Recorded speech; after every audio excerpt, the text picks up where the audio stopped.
What if some ancient cities were not discovered by humans, but instead allowed themselves to be found? Some cities reappeared not because they were searched for, but because something inside them had been buried for too long. And when these cities were finally revealed, the first thing that emerged was not glory, but a warning. Because nearly all of these cities share one thing in common: they were abandoned without explanation. No war, no destruction, as if their people left because they had to. And the deeper we investigate, the clearer one thing becomes: history may not have told the whole story. Across the world, archaeologists have uncovered cities that should not exist.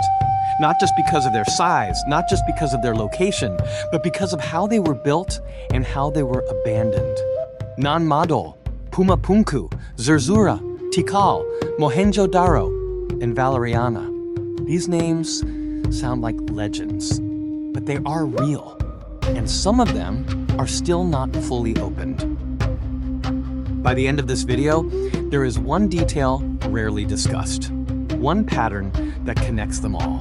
And once you notice it, you may never look at ancient discoveries the same way again. Nan Madol lies in Micronesia, a stone city built on the ocean. More than 90 artificial islands, massive basalt blocks stacked without mortar, some weighing over 40 tons, no evidence of wheels, no metal tools, no records of how the stones were moved.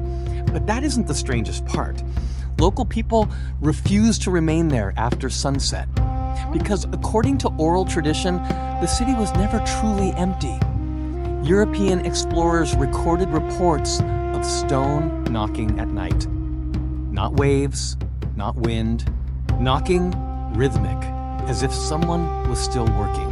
Thousands of miles away, on the high plateau of Bolivia, Puma Punku stands in ruin. Stone blocks cut with extreme precision, perfect 90-degree angles, grooves aligned down to the millimeter. Even modern technology struggles to replicate them. Yet this city did not collapse slowly. It appears to have been destroyed all at once, stones scattered as if struck by a single massive force.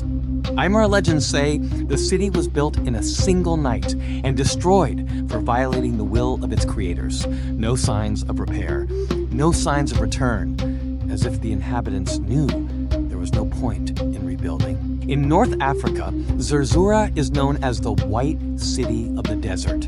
For centuries, it was considered a myth, until modern expeditions discovered stone structures in the Sahara that did not match the surrounding geology.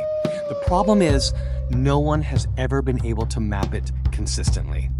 Compasses behave strangely, satellite maps lose detail.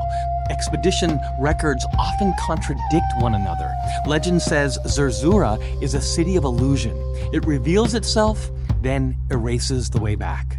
Some explorers returned, but with incomplete stories and memories that felt hollow. In Central America, Liar pierced the jungles of Guatemala and revealed hidden structures around Tikal. Additional buildings, secret pathways, spaces never recorded before. Yet some of these areas remain closed to the public with no official explanation. Local workers reported the same recurring dreams. Rituals, fire, and something unfinished. Maya records describe a ritual closure of the city. Not destruction, but sealing. Then there is Mohenjo-Daro, a city of the Indus Valley civilization, modern urban planning, advanced sanitation systems, design far ahead of its time. Yet the city was abandoned suddenly. No signs of war, no mass graves, no major structural damage. Some skeletons were found in the streets. Their positions, not like people fleeing, but like people who simply stopped moving. Local legends speak of fire from the sky, not fire that burns, but fire that kills. And the most recent discovery?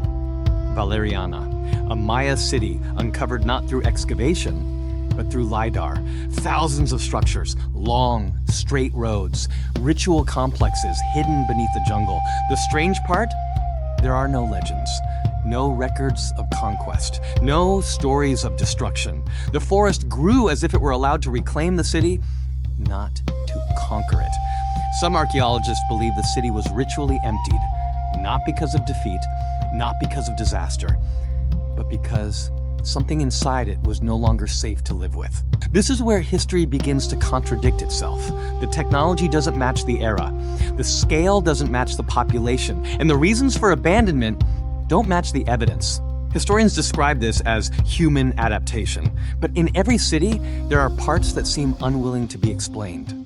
Sealed corridors, restricted areas, delayed data.